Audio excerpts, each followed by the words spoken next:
Hey guys, Captain again. Today I am going to show you how to change the drum samples in my other type of drum multi, and that is one where you can use multiple samples by pitch. So what I'm going to do is I am going to click on a channel that has that, in this case the percussion.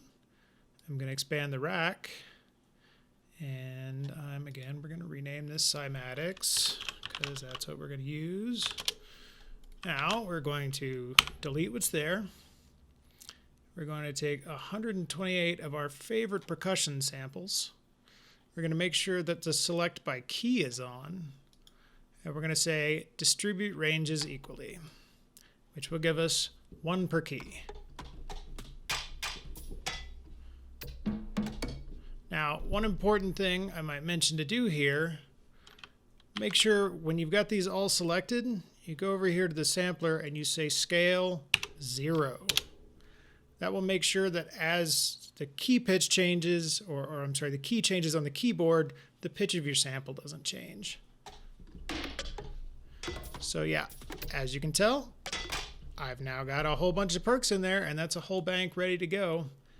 So yeah, just as usual, rename this demo with cymatics.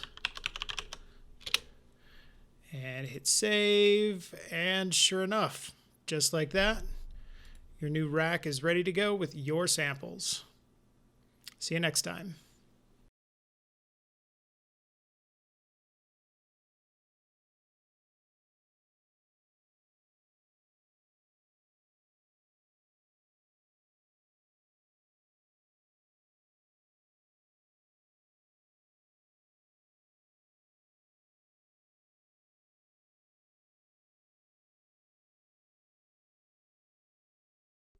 I'll see you next time.